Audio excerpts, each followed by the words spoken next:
Welcome back to episode 4, Rebuilding History 2025. We just learned about Cissy Tyson and Sylvia Mendez. And this one we're going to shuffle. Does that sound loud? Ready to pick your card? Yep.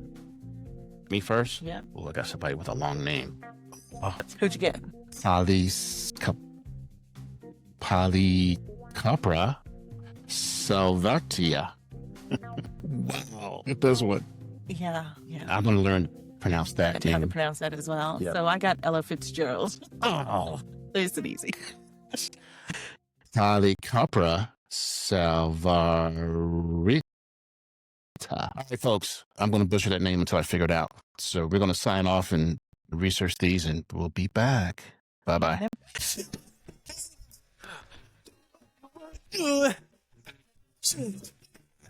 Welcome back to episode 4, Rebuilding History 2025. I've got Policarpa Salavarrieta, and you have Ella Fitzgerald. Ella Fitzgerald. That's not even fair. So, ladies first. I get to talk about the First Lady of Song, Ella Fitzgerald. She was born in 1917 and rose from humble beginnings to become the most celebrated voices in the world. Her big break came in 1934 at the Apollo Theater's Amateur Night. As a teenager, she went in and stunned the audience and launched a career that would last more than half a century. With her, according to many, her silky tone, incredible range, and flawless, I can't even say it, just her flawless music across the board. She became the voice of American jazz. Do you happen to know what her most popular song is? Ain't got that swing. Shoo up, shoo up. It actually says a tisket a tasket. I was close. Oh, Yes. do you even know what that song is? Tisket, tasket. Gonna put you in a human basket. I don't know. Okay. You probably don't know because she recorded over 200 albums. Yeah, that's why I don't know. 40 million records. I'm just going to have your back on that one. Yeah. So I think it's really important to just emphasize that she changed the possibilities of jazz forever. Her impact, not only in music, was dedicated to when segregation limited opportunities for Black performers. She broke those barriers.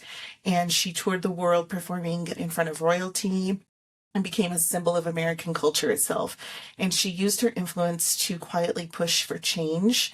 As an example, the venues that books had her agree not to segregate her audiences. Anytime she had a venue, she's nope, not going to have it. What I love about her is she once said, the only thing better than singing is... Oh, I didn't say it. What is it? Living. No, more singing. More singing. More singing. God, I'm on a roll today. You are on a roll. Killing it. Anyway, she was a very talented performer. She earned 14 Grammy Awards, winning a Lifetime Achievement Award. And in 1967, she was awarded the National Medal of Arts. Later, President George H.W. Bush presented her with the Presidential Medal of Freedom. Ella Fitzgerald. Dang, man, she was around a long time. Yeah, absolutely. All right, what do I got? I've got, here it comes. Policarpa Salavarrieta, the spy who stitched her way into history. It's pretty cool. Stitched. Yes. Okay. So she wasn't a doctor. She was a seamstress. So when you think about spies, maybe you imagine someone in sunglasses sneaking around in a trench coat, or an undercover agent dodging lasers in an action movie. But what if I told you that one of history's boldest spies was a young woman from Colombia, and her most dangerous weapon was a needle and thread? Meet Policarpa Salavarrieta, sometimes simply called La Pola, a hero who stitched her way into the story of freedom. You might be thinking, wait, Colombia, isn't this about American history? Policarpa's fight for independence in South America is connected to a broader movement for freedom that inspired all the Americas, including the United States. Back in the early 1800s, just a few decades after the U.S. Declaration of Independence, people all over Latin America were battling for freedom from European rule. So they're kind of connected. Policarpa was born around 1795 in what now is called Colombia. Not much is known about her early life. She was mysterious even as a kid. Some say she was orphaned during a smallpox epidemic, but as she grew up, she became a talented seamstress. As it turned out, sewing was the perfect cover for her real job, spying for the revolution. So we don't know if she was an orphan or not. Do? Okay. So during the fight for Colombian independence from Spain, Policarpa worked for the rebels. She would visit homes of Spanish officials, pretending to be just a regular seamstress. And that was cool. While she was hemming and stitching clothes, she listened for secrets. She passed those bits of information back to the revolutionaries, sometimes by hiding notes in the hems of dresses. Talking about being fashion forward and freedom focused. Policarpa wasn't just a spy. She also helped recruit people to the cause and encourage others to join up. She was brave, clever, and totally committed to her country's freedom.